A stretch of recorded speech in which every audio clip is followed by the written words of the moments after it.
Television के drawing room से आपका मेज़बान सिकंदर इकबाल आपको एक बार फिर खुशामदीद कहता है। और नाज़रीन, मैं एक बार फिर बताना चाहूँगा कि आज हक़ टेलीविज़न के ड्राइंग रूम में हमारे साथ मौजूद हैं सैयद मुजाहिद हुसैन साहब, जो हर्बलिस्ट हैं। मौजूद तो हमने आज दिल के हवाले से और दिल की मुख्तलिफ अमराज के हवाले से रखा था, लेकिन क़ब्ल इसके कि हम उस पर कोई बात करें, मुजाहिद साहब कोई तोहफ़ा हक़ टेलीविज़न के नाज़रीन को देना चाहते हैं, जो कि एक बहुत मुजरब नुस्खे की शक्ल में है। जी मुजाहिद साहब, पिछले प्रोग्राम में भी आप चाह रहे थे कोई ऐसा नुस्खा बताना, तो क़ब्ल इसके कि आप वो नुस्खा बताएँ, उसके फ़वाइद क्या हैं, ये अगर हमारे नाज़रीन को बता के फिर नुस्खा बताएँ तो ज़्यादा बेहतर होगा। और नाज़रीन, आपसे मैं गुजारिश करूँगा कि आप अपने साथ एक कागज़ और पेंसिल आप रख लीजिए, क्योंकि बहुत नायाब नुस्खा है, तो शायद दोबारा फिर आपको ना मिल सके। तो कागज़ पेंसिल आप रख लीजिए ताकि ये नुस्खा आप लिख सकें। जी मुझे सब जी, सबसे पहले तो मैं ये बताना ज़रूर समझूंगा कि ये नुस्खा है किसका। अच्छा, ये ईमानदारी वाली बात है कि जिसका नुस्खा है उसका नाम लेना ज़रूरी है।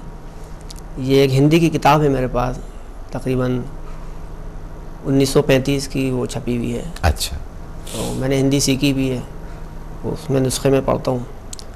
तो बाबू हरिदास वेद एक गुजरे हिंदुस्तान में। अच्छा, तो चिकित्सा चंद्र देव के नाम से उनकी किताब है, चौथा भाग है वो। उसके अंदर ये नुस्खा उन्होंने लिखा है और बहुत मुजर्रब नुस्खा है कि हड़ को यानी कैसे इस्तेमाल किया जाए। अच्छा, लेकिन फ़वाइद क्या है इसकी? फ़वाइद ये है कि सबसे बड़ा फ़ायदा तो ये है कि जिसम में कोई बीमारी दाखिल नहीं होगी। अच्छा, यानी 12 महीने इंसान सेहतमंद रहेगा। इससे तो अच्छी मैं नहीं समझता कि कोई और बात हो। जी, और जो अमराज जिस्म के अंदर होंगे वो भी निकल के बाहर हो जाएंगे। अच्छा, लेकिन इसके खाने का कुछ तरीका है। सही, क्योंकि हड़ तो सभी खाते हैं जी, लेकिन इस हड़ को खाने का बाबू हरिदास वेद ने यानी एक तरतीब बनाई है कि कैसे इस हड़ को इस्तेमाल किया जाए। सही, तो इसमें अप्रैल और मई के महीने में वो लिखते हैं कि शहद के साथ इसको 2 महीने तक इस्तेमाल करें। अच्छा, ये सुस्ती इससे जिस्म की दूर होगी। और गुड़ के साथ जो है जून और जुलाई में इस्तेमाल किया जाए। अच्छा, अप्रैल और मई में तो इस्तेमाल करें शहद के साथ। तो ये किस वक्त इस्तेमाल करें और शहद की तादाद क्या हो और हड़ की तादाद क्या हो? देखिए, शहद तो एक या गुड़ है या नमक मिश्री, इसमें चीज़ें दी हुई हैं। इसमें बराबर का वज़न रखा जाएगा इस नुस्खे के अंदर। अच्छा, जहाँ 2 चीज़ें होती हैं अमूमन हम वज़न होती हैं वो। अगर हड़ एक है, एक नहीं, जैसे 1 पाव हड़ है, 1 पाव हड़ है जी, तो उसमें तकरीबन 1 पाव शहद उसमें मिला लें। अच्छा, उसमें मिला तो लें। वो गाढ़ा सा एक वो बन जाएगा, उसको चमचे से रोज़ाना लेना है, सुबह शाम 2 टाइम। ये है अप्रैल और मई के महीने में, यानी कि ये जो इस वक्त मई का महीना चल रहा है तो हड़ और शहद का कॉम्बिनेशन है। मई के बाद जून और जुलाई आ रहा है। सही, इसमें फिर गुड़ के साथ, हम वज़न गुड़ के साथ सही, हड़ को इस्तेमाल किया जाए तो ये हाजमा अक्सर बहुत ख़राब होता है गर्मी में भी, उसके लिए बहुत बेहतरीन है। सही, निज़ाम इखराज के लिए बेहतरीन है। और अगस्त और सितंबर के अंदर नमक के साथ इसको हम वज़न इस्तेमाल किया जाए। 1-1 टीस्पून होगा, ये पाउडर की शक्ल में होगा तो 1 टीस्पून होगा।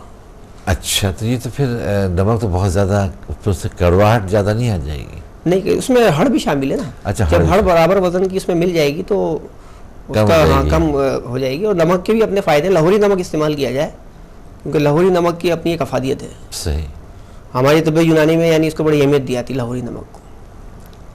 ये अगस्त और सितंबर के महीने में बिनाई की तेज़ी के लिए, बिनाई के लिए, आँखों के लिए। और अक्टूबर और नवंबर के अंदर जो है मिश्री के साथ इस्तेमाल किया जाए।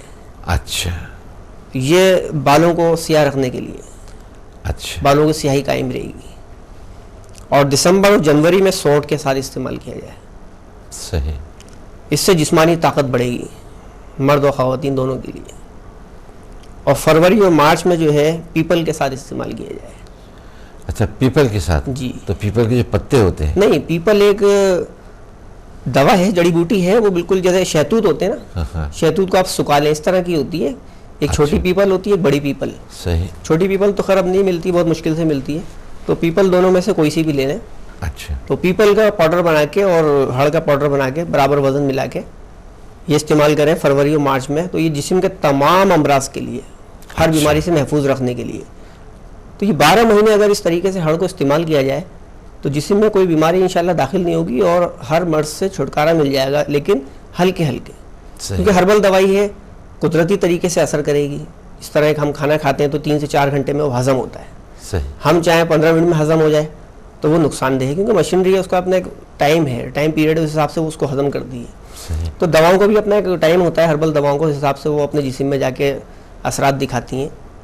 तो इसको अगर रेगुलर इस्तेमाल किया जाए 12 महीने तो तमाम तो बीमारियों इंशाल्लाह से, इंसान सेहतमंद रहता है। तमाम बीमारियों से। जी। और यानी यूनानी वो सॉरी इसमें आयुर्वेदिक के अंदर इसको रसायन का दर्जा दिया गया है हड़ को। अच्छा। बहुत अहमियत है। और उनके और बहुत से तरीके हैं कि हड़ के रस के अंदर हड़ी का पाउडर भिगो के और इस तरह उसको यानी 7 दफ़ा या 11 दफ़ा उसकी भावनाएं दें, यानी सुखाएं, खुश्क करें, भिगोएं, सुखाएं, तो वो एक पावरफुल यानी नुस्खा बन जाता है। तो इस तरीके का आयुर्वेदिक तरीका इलाज है, बहुत कामयाब है वो भी। तिब्बे यूनानी और आयुर्वेदिक तकरीबन एक ही इलाज है, लेकिन ज़रा सा तरीका उनका मुख्तलिफ है। अच्छा, आप भी कुछ प्रोडक्ट्स बना रहे हैं जिससे कबल भी हमने बात की, जैसे कि आपका ये ब्यूटी गेन मास्क है ये? जी, ये ब्यूटी गेन मास्क है। और दूसरा आपका आयुर्वेदिक उपटन है ये। अच्छा, उपटन है। और फिर आपने एक नायाब हेयर ऑयल। नायाब हेयर ऑयल है ये। तो इससे कबल भी शायद आपने कहा था कि ये उपटन उस उपटन से मुख्तलिफ है जो शादी ब्याह के हवाले से इस्तेमाल होता है। जी। तो इस उपटन के इस्तेमाल में और उस उपटन के इस्तेमाल में या उसके फ़वाइद में और इसके फ़वाइद में क्या फ़र्क हो जाता है? देखिए, जो बाज़ारी उपटन है वो तो दिल को खुश करने के लिए ही है सिर्फ। अच्छा। जो मकसद इंसान का होता है कि उससे वो ब्यूटी हासिल करे, खूबसूरती हासिल करे, जल्द की तक़वियत हो, वो तो उससे हासिल नहीं होता। उसकी वजह ये है कि वो फार्मूले ही नहीं है कोई। सही। खाली वो हल्दी भी बल्कि यानी असली नहीं होती है। हल्दी तो कम से कम असली उसी में पीला रंग डाला हुआ होता है, तो हल्दी और अच्छा, हल्दी भी नहीं होती इसमें? जी, हल्दी भी प्योर नहीं होती उसमें। तो टर्मरिक असली मिल जाए तो बात है। अब उसमें पीले रंग का पाउडर इस्तेमाल किया है तो क्या वो उपटन बनेगा? या आटे के अंदर उन्होंने बना दिया पीला रंग डाल के।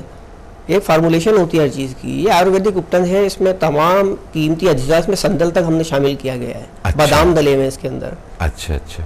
तो इस वजह से ये मुनफरिद और मुख्तलिफ उपटन है और जिल्द के तमाम अमराज के लिए भी है और जिल्द को खूबसूरत बनाने के लिए। और ये रोज़ इस्तेमाल किया जा सकता है? बिल्कुल, डेली इस्तेमाल कर। अच्छा, अब जब आपने इसको भी डेली इस्तेमाल के लिए रखा हुआ है और आपका जो ब्यूटी गेन मास्क है ये भी डेली इस्तेमाल के लिए है, तो इन दोनों में कुछ फ़र्क तो होगा?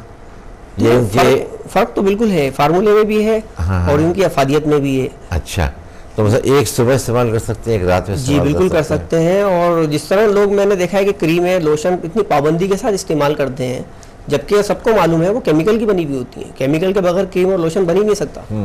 ये हर्बल पाउडर है और पाउडर जो है उसमें केमिकल नहीं डल सकता। अगर डालेंगे तो फिर वो हर्बल नहीं रहेगा। ये रोज़ाना इस्तेमाल करने में लोग डरते हैं। इनको तो डेली इस्तेमाल करें, बल्कि 3 टाइम इस्तेमाल करें, कोई नुकसान नहीं है। सही। हम साबुन से नहाते भी तो हैं, साबुन से 10 दफ़ा मुँह धोते हैं, हालांकि उसमें भी तो केमिकल डला हुआ होता है। तो ये हर्बल चीज़ों का इस्तेमाल करें। पुराने ज़माने में लोग यानी पुरानी चीज़ों से ही, अरीठों से ही नहाते थे, सर धोते थे और हमसे ज़्यादा सेहतमंद और खूबसूरत होते थे, घने बाल होते थे उन औरतों के। क्या आप ये रिकमेंड करेंगे कि एक दिन आपका ब्यूटी गेन मास्क इस्तेमाल करें जी और एक दिन आपका जो है वो उपटन इस्तेमाल करें? जी, वो तो बहुत सोने पे सुहागा है। बिल्कुल अल्टरनेट डेज के ऊपर नहीं, मिसाल के तौर पे आज अगर उपटन इस्तेमाल किया तो कल फिर वो ब्यूटी गेन मास्क इस तरह भी किया जा सकता है। अच्छा, इसके बाद सिर्फ हमारे पास 30 सेकेंड है। हर आपके जो हेयर ऑयल है जी, इस पर मुख्तसरा सिर्फ चंद सेकंड में आप क्या कहेंगे? बहुत बेहतरीन हेयर ऑयल है ये, तमाम यानी सर की बीमारियों के लिए है। अच्छा। बालों को घना और लंबा करता है, लेकिन मुस्तकिल मिजाजी से इस्तेमाल करेंगे जब डेली इसका हल्का हल्का मसाज करें। इसमें कोई केमिकल नहीं है, कोई कलर नहीं है, कोई खुशबू नहीं है। चलिए, आइंदा प्रोग्राम में हम तेल के हवाले से तफसील से बात करेंगे। मुझे सब आपका शुक्रिया कि आप तशरीफ़ लाए और बहुत से हमारे नाज़रीन को बहुत मुफीद नुस्खे भी आपने दिए और उनके मसाइल, बीमारियों के हवाले से हल किए। और नाज़रीन, हमारे प्रोग्राम का वक्त अब अपने अख्तिताम को पहुँचा। अपने मेज़बान सिकंदर इकबाल को इजाज़त दीजिए। अपना ख्याल रखिएगा। अल्लाह हाफ़िज़।